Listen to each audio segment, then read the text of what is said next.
श्री शिवाय नमस्तुभ्यम। हर हर महादेव। 17 सितंबर से ऑनलाइन शिव महापुराण कथा सीहोर कुबेश्वर धाम से शुरू हो गई है।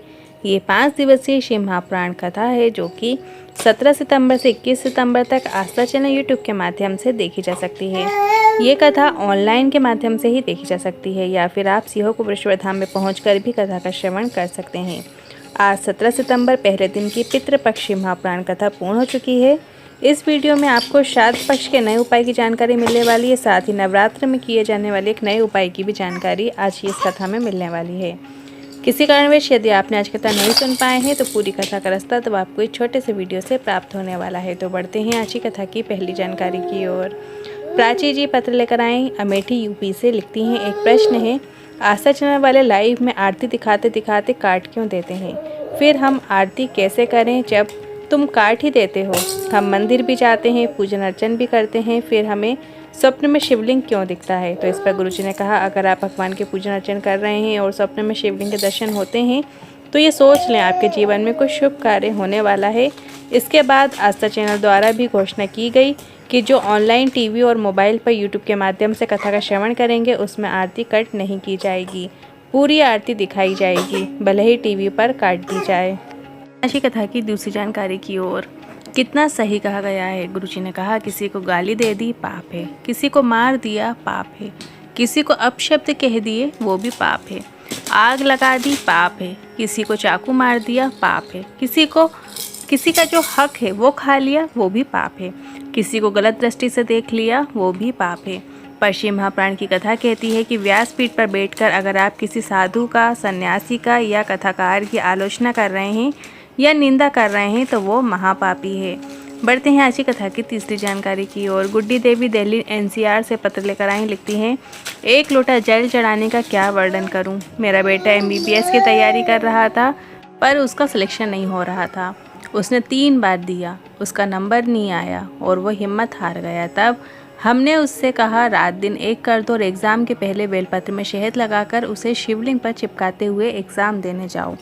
बेटे ने खूब मेहनत की और एग्ज़ाम के एक दिन पहले शंकर भगवान की शिवलिंग पे एक बेलपत्र में शहद वाला उपाय भी किया, कामना की और बेटे का एमबीबीएस में सिलेक्शन हो गया है। उसी का आभार व्यक्त करने आए हैं। बढ़ते हैं आज की कथा की चौथी जानकारी की ओर। ये कथा हम नहीं कर रहे थे पर श्राद्ध पक्ष के विशेष दिन अभी आने वाले हैं जो इस कथा में आएंगे। आज श्राद्ध एकादशी भी है, श्राद्ध शिवरात्रि, श्राद्ध प्रदोष, ऐसी विशेष तिथियाँ इस शिव महापुराण कथा में आएंगी।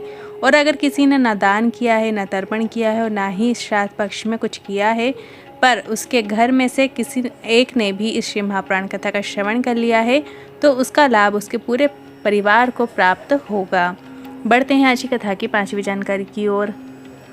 सूर्य की रोशनी कितनी ही छुपाओ पर अगर एक रोशनी की किरण भी घर के अंदर आ जाती है तो पूरे घर को रोशायमान कर देती है। और उसी तरह शिव पर चढ़ा हुआ जल का एक बूंद भी यदि हमारे घर में गिर जाता है, छिंटन हो जाता है तो हमारे घर को धन संपदा से परिपूर्ण कर देता है।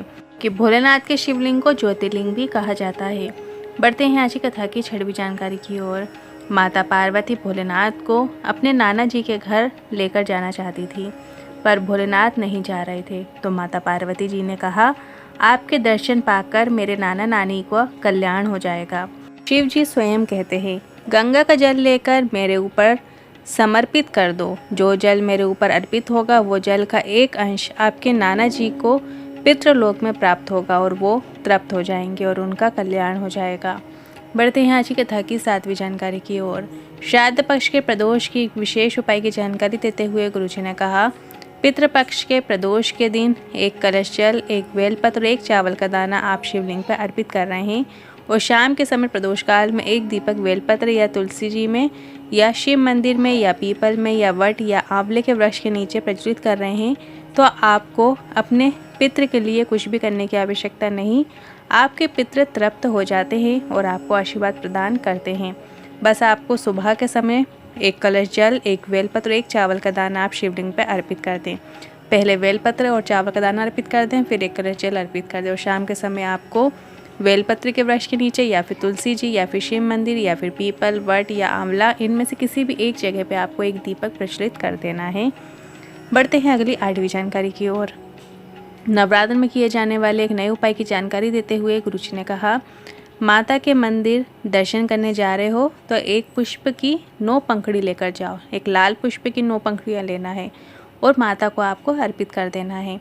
और अगर ये भी नहीं कर पा रहे हो तो रोली से लाल किए हुए चावल 9 चावल ले लीजिए, 9 चावल के दाने ले लीजिए, उनको रोली से, कुमकुम से या लाल चंदन से लाल कर लीजिए और उसे अपने ही घर पर ही माता की जो प्रतिमा होती है, माता की जो मूर्ति होती है या फ़ोटो हो आपके घर में, उनके सामने ज़रूर 9 चावल के दाने आप अर्पित कर दें या 9 लाल पुष्प की पंखुड़ी आप अर्पित कर दें। इतना आपको नवरात्रि में करना ही है। आप चाहो तो 9 दिन ये उपाय कर सकते हैं या 9 में से एक भी दिन आप ये विशेष तिथियों पर भी ये उपाय कर सकते हैं। अब बढ़ते हैं अगली 9वीं जानकारी की ओर। सितंबर की जो सभी कथाएं गुरुजी की होने वाली हैं वो सभी ऑनलाइन होंगी। ये जो कथा चल रही है इसके बाद एक और ऑनलाइन शिव महापुराण कथा होगी जो कि 24 सितंबर से 28 सितंबर ऑनलाइन रहेगी। फिर 3 अक्टूबर से 9 अक्टूबर जलगांव में पांडाल में शिव महापुराण कथा होगी। फिर 12 अक्टूबर से 16 अक्टूबर शिरडी महाराष्ट्र में ये शिव महापुराण कथा होगी और 25 अक्टूबर से 29 अक्टूबर धनोरा छत्तीसगढ़ में कथा होगी। अक्टूबर की जो सभी कथाएं हैं वो पांडाल में होगी, भव्य शिव महापुराण कथा रहेगी। इसके बाद अगली 10वीं जानकारी की ओर बढ़ते हैं। शिव पर चढ़ाया गया जल सभी को प्राप्त होता है। 33 कोटि देवी देवताओं को प्राप्त होता है। जो जल आप, एक लोटा जल आप जो शिवलिंग पर चढ़ाते हो वो 33 कोटि देवी देवताओं को प्राप्त होता है, अप्सरा गंधर्व को प्राप्त होता है और शिव पर जल चढ़ाने से पितृदोष, काल सर्प दोष, मंगल दोष और कई प्रकार के जो दोष होते हैं वो सभी समाप्त हो जाते हैं। अब बढ़ते हैं अगली 11वीं जानकारी की ओर।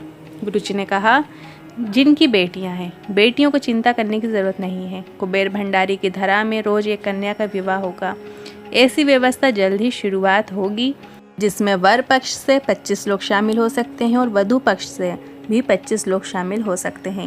मतलब लड़के वालों की तरफ से भी 25 लोग और लड़की वालों की तरफ से भी 25 लोग के लिए भोजन व्यवस्था रहेगी, रुकने की व्यवस्था रहेगी, उनकी बारात रहेगी, दैनिक जीवन में प्रयोग में ला रही वस्तु होती है वो भी दे दी जाएगी। साथ ही विवाह में आवश्यक सभी सामग्री भी दी जाएंगी और वर वधू के फेरों के लिए जो पंडित जी की आवश्यकता होती है वो पंडित जी की भी व्यवस्था यहीं से कर दी जाएगी। आपको कुछ भी करने की आवश्यकता नहीं है, बस आपको वर वधू का विवाह यहाँ से निःशुल्क आपका कर दिया जाएगा। रजिस्ट्रेशन आपको पहले से ही कराना होगा।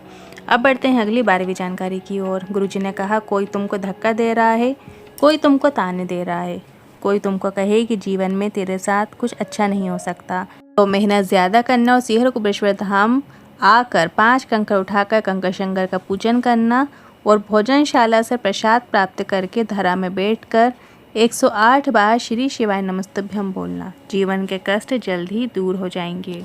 आज के इन उपाय से जुड़े मन में कोई सवाल या क्वेश्चन है तो कमेंट के जरिए पूछ सकते हैं। वीडियो थोड़ा भी उपयोगी लगा हो तो वीडियो को लाइक करके कमेंट बॉक्स में हर हर महादेव ज़रूर टाइप कीजिएगा।